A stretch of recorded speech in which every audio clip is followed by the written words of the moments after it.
All right, and we are rolling. Okay, so if you're thinking about creating or working with a brand new team, here's a couple things that I really think you should consider. Keeping everything simple, let's jump right in.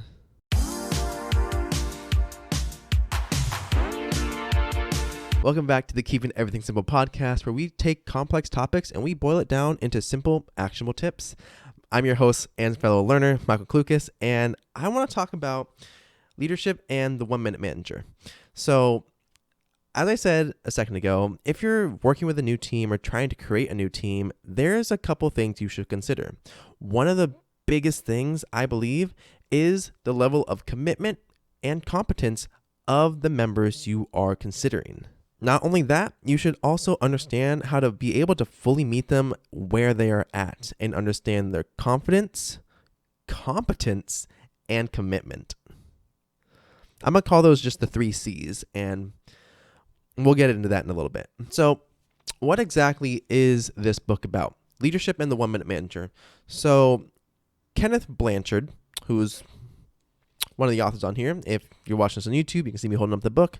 For those of you who are listening to this on the podcast, then Kenneth Blanchard is one of, if I remember correctly, the leading authorities, at least during the time of this book when it was written, on situational leadership. So the ability to adapt your leadership style to individual people and individual team members.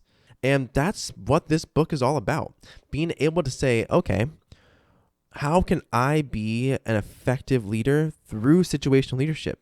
Because one size fits all for every team member doesn't work. It doesn't encompass the unique capabilities and circumstances of every single team member. And what prompted me to think about this is not only this book, but a conversation I had with an old classmate and friend from church while I got to catch up with him. And he has a small little company that he's starting up, and he's trying to learn about and trying to figure out how to build out a team. And it's something that he's starting to think about, starting to want to address. And for me, that prompted me just to think through what exactly does that mean? And from what I know from my old past team and from everything I've learned since then, there's a couple things that this book really highlights in, I think, a very simple way that anyone can understand. And I think, again, the name of the show being Keeping Everything Simple is so valuable, especially if this is your first kind of venture into leadership and your kind of first attempt at building out your own team or revitalizing an old team. So, where do I want to start? The reason I started off with confidence, competence, and commitment, I feel like I should make it confidence, commitment, and then competence because that sounds a little bit better. However, it essentially is how motivated are you and how effective are you? And that in of itself is the foundation for the 4 levels of development that they discuss in the book.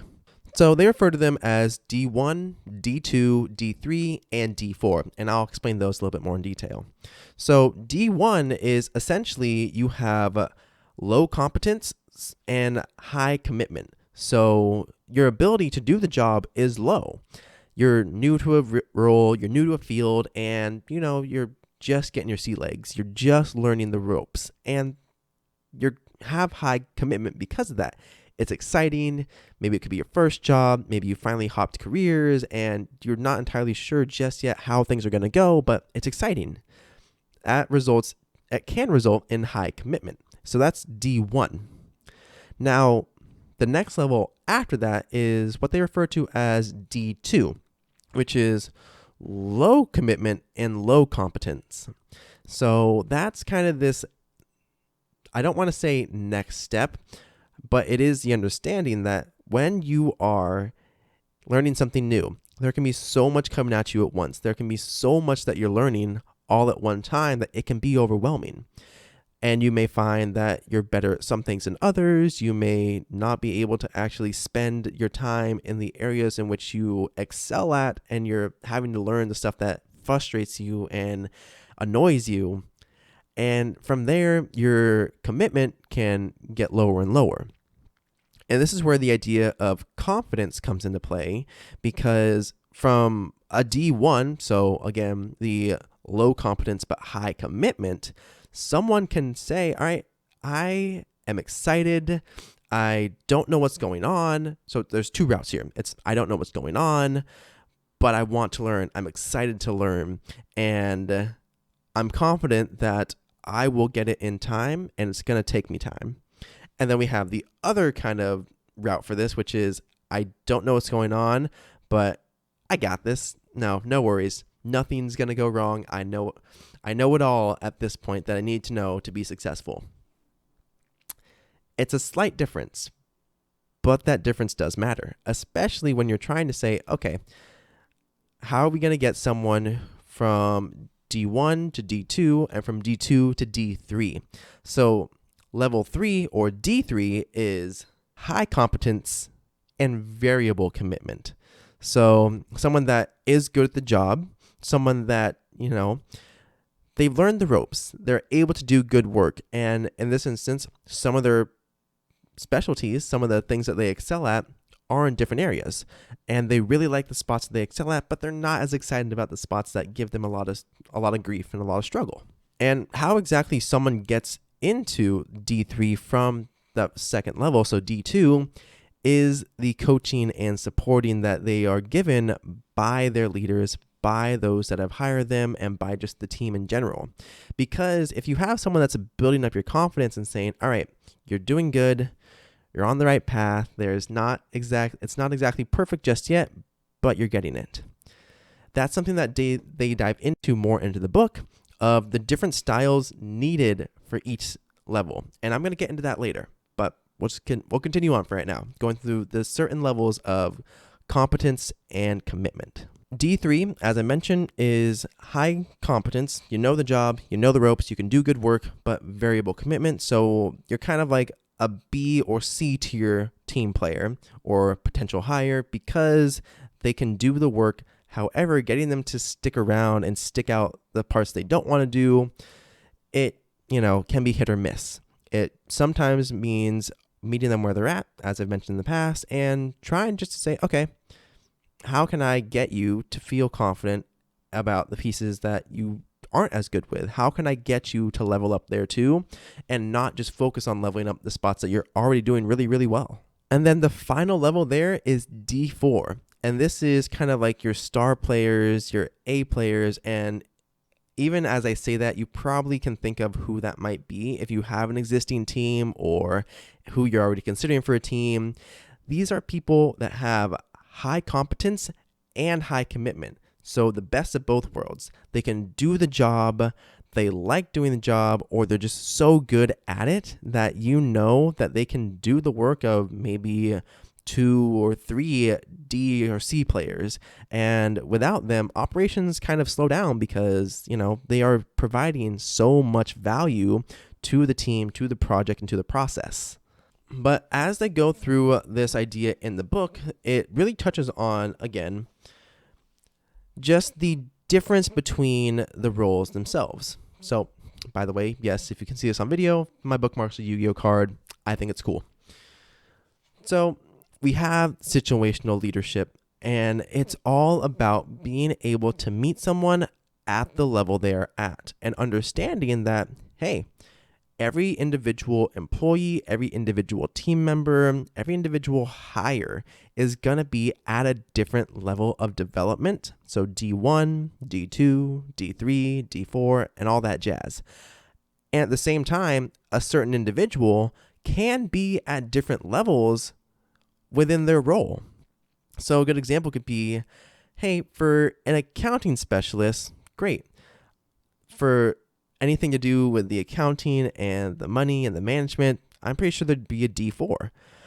But to throw them into, say, like if you're taking them out of their role and put them into a warehouse and saying, hey, you're going to start packing these boxes, we got to ship these things out, then they're probably going to be around D2, D1, just because that's not something they've worked with before, or something that maybe it was years and years ago.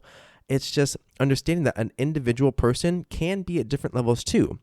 And that's why it's important to know how to vary your approach to each team member. So, one of the things that they talk about in the book is the idea of different strokes for different folks. And that was a nice little way, I think, of explaining what I just said. For every individual person is going to be different. So you can't just use the same approach for a D1 as you would a D3 or a D4. And at the same time, you have to understand that every individual is a multitude of different experience. Every person you encounter is a multitude of different aspects of their life, different things that have happened, and different things they've learned. And so you can vary your approach with an individual. So again, for the example of that accountant, so if they're great with numbers, it's delegating it out to them, being like, hey, you got this. I'm not going to worry too much about it. I'll come check in with you later just to make sure things are rolling smoothly. And I can, if I need to help out in any way, I will. Versus you'd have to be training them on how to pick and pack boxes for online orders, if that was a thing for them to do. It's like, all right, cool. You've great with computers and numbers. Let's get you out of that for a little bit here, just so you understand the process of what we're doing. And that's probably going to require a lot more hands-on direction and training. And that is what makes this interesting, because you can actually bring up or down the level of a team member depending on how effectively you coach them, support them, and empower them. So think of the example like this. If you have someone who, again, is a star player, A player, and you know they do good work, so they're highly competent. You know that they show up every single day. When they're there 100%, so they're high commitment. However, the way that you handle them is the way you handle a C or D player, where you're constantly micromanaging them, constantly checking in with them when they don't need it, or just kind of breathing over the back of their neck, going, all right, I don't think you should do it that way. Oh, no. Bring it back a little bit. Don't do that. Hey, can you undo that and try this instead? I think this will be better. Or, hey, I know that you did it this way, but let's try it my way. Any one of you out there who are either listening to this or watching this that have worked with some leader or some boss like that, and you knew exactly what to do for your job, I can almost 100% guarantee that if it was uncalled for, in terms of micromanagement, you probably were not happy with that situation and were not very excited to consistently work with a manager that was micromanaging you when it wasn't needed, when it wasn't necessary.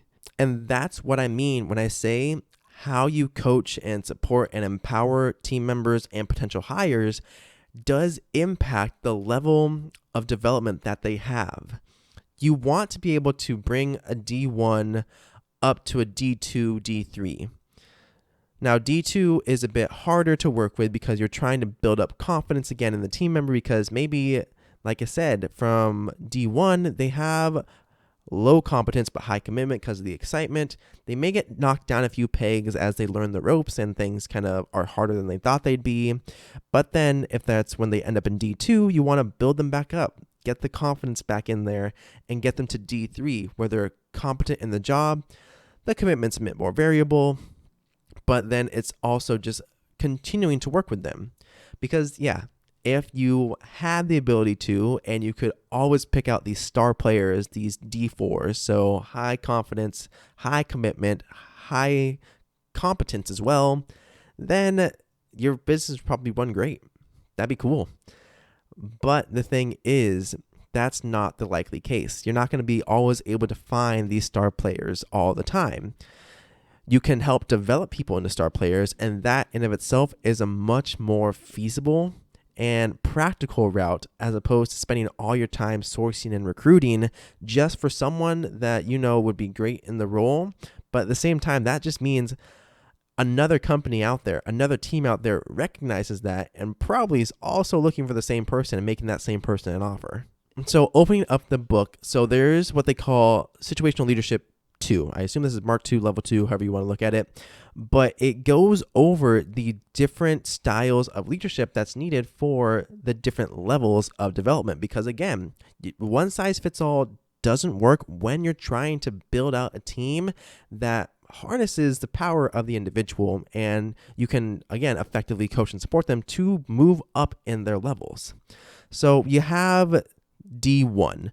And so that results in style 1, which is directing. So you're a lot more hands-on, you're a lot more involved in the process of that coaching, the supporting, and helping out that team member because, again, they have low competence. So they're learning the job. They're learning what is best practice, what is going to really help them succeed, and they're excited about it. But you're directing them, trying to get them to that point where their competence is going up. And at the same time, their commitment is also staying up. And there's obviously going to be a variation and a shift as they go through this and as they go through this training. And so that then leads to D2. And the style of leadership that's responsible for that one is coaching. So it's high directive and high supportive behavior because, again, you want to build up their confidence again. So I really want to focus on that confidence piece because it's saying that you can do the job. You can do the work, and I've seen you do it. I've seen you actively, succeed here. And yeah, you've had some mistakes, but nothing is truly a mistake if you're choosing to learn something from it. Then at that point, it's just a lesson. And for someone who is transitioning from a D1 to a D2, that just means, again, you need to be able to direct them with a hands-on approach. And at the same time, you support them by encouraging them, helping them see, okay, you're doing good, you're making good progress. And sure, there are some hiccups along the road, but you're still moving forward. And so that's where the coaching style comes in because, again, if you think back to, and if you've ever been in sports in like high school, middle school, whatever it is, then you can remember that your coach is there to support your training. They're there to support you so that way you can beat your PR, so that way you can win the tournament, win the game, whatever it is. That's why I think it's called coaching, because it's high support and high direction. Because they got to be able to pinpoint what needs to change and at the same time be able to help guide that change when it's time for it to happen. And then that moves us on to D3. So D3, again, being the high competence but variable commitment. Then this is the supporting role. So the supporting style leadership. So S3 is high supportive behavior and low directed behavior. So at this point in time, your teammate and potential hire can have the understanding of the job. And again, they can have great abilities in some areas, but still developing in others. And at that point, they need less direction in the spots they're doing great in, the spots where they're succeeding in, and may need more help and direction in the spots that are giving them a hard time, where they aren't as confident. High support at that time is what's needed. Being able to say, okay, I see the work you're doing in this area. I'm going to let you just run. Go ahead, full steam. You got this. I believe in that and I trust that. But this other spot over here, let me just see, how can I help you? What do you think I can do to make you feel more confident in this? Do you need a little bit more training? Do you need me to actually kind of stand there with you and walk you through it again a couple times? Do you need me to actively pair you up with someone else? So one of your coworkers or other team members that knows how to do this and does it well, that you want to learn from. It's just thinking through and brainstorming these solutions, these options, these ideas that you can use to support that team member. So that way their commitment can start to slowly increase, and understand that, hey, it's going to go up and down at times, and that's okay. But you are responsible as a leader, as a potential leader, to understand and test what can I do that's going to get them to that point where that commitment bar as a whole goes up one level, goes up 2 levels. And even if the spots they don't do the best in are still kind of lower, it's still an improvement. It's this idea of, 2-3 steps forward and 1 step back, where they've moved forward and back, but overall, it's still been positive progress. The final style in the book right now, and this is as far as I've read into it, I'm going to read more of this, is delegating. So this is style number 4 for development level number 4. And delegating is low supportive behavior and low directed behavior. So Again, this is the ideal. This is hoping that you can get everyone to that point where they are so good at the job that you don't have to worry about them. They're so committed to doing good work that you don't have to chase them down to figure out, hey, did you finish up this project? What was the result here? And those are, again, the star players.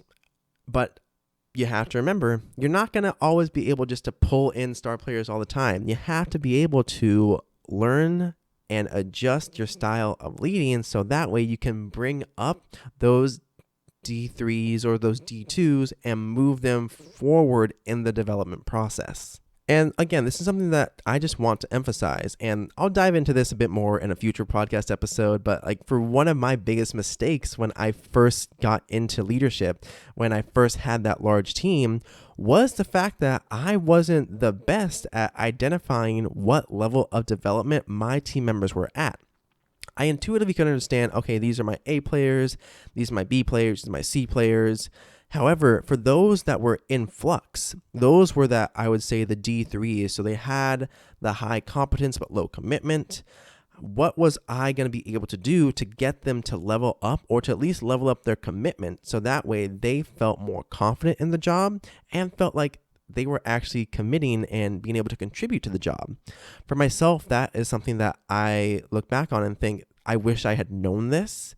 And for anyone that I can help prevent this mistake from, understand the different levels of development. Understand D1, D2, D3, and D4, because that's going to help you identify the potential star players among your team, the potential star players that you want to hire, and it also will help you understand, how am I going to approach this from a leadership perspective? How am I going to approach this from a perspective of, okay, you're great here, and I want to get you to the same level in this other spot too. Or, hey, you're great across the board. How can I continue to support you so that way you feel empowered and like I'm giving you the freedom to still do great work on your own terms? And that's just where it's going to be a big learning curve, especially for anyone that, again, is starting out in leadership and trying to build a team or trying to create a team or revitalize one. It's just this practice, and there's going to be a lot of mistakes there too. So give yourself grace in that. But that's the challenge I give to you. So figure out, how do you identify the different levels of development? And how do you then apply the appropriate coaching style or leadership style? So again, for D1, it is it is high commitment, low competence, and that requires style number 1, which is directing. It's very hands-on, very directive. And then how do you handle D2, which is low commitment and low competence? And that's S2, which is coaching, so high supportive and high directive. So trying to balance it out, build up their confidence so they feel they can do the job. And then how are you getting them for a D2 or a D3? How are you managing the high competence? They know how to do the job now, and variable commitment. And that is supporting. So low directive, but high supportive behavior. And then finally, the star players, how are you getting those D3s to be a D4? High competence, high commitment, with the style number 4 of coaching, with style number 4 of delegating, being able to have low directive behavior, low supportive behavior, because you know that they're off to the races. If you want to use the example of a bicycle, the training wheels are off and they are zooming. So again, for any of you who want to really dive more into this, I highly recommend this book. So again, it's Leadership and the 1 Minute Manager by Kenneth Blanchard, PhD. It's such a great book as an introduction to situational leadership, because that will give you a solid foundation to work from when trying to understand, how do you adjust your leadership styles? How do you adjust different strokes for different folks? And how do you do it also for the same individual, different strokes for the same folks? And while I know I've talked in the past about, democratic or autocratic leadership styles, this is the one that gives you such flexibility that you're going to want to learn how to use situational leadership to the best of your ability throughout your careers and throughout your jobs. So again, That's my challenge. Figure out your connection from the levels of development and how you're able to adjust your styles accordingly. Keeping everything simple. I hope you have an amazing day. You amazing people. If you're watching this on YouTube, be sure to subscribe and give this video a like. If you're listening to this on your favorite podcast app, be sure you like the show. Leave us a rating on iTunes. It helps others discover the show. And I hope you all have an amazing day. And I will see you all in the next video and on the next episode.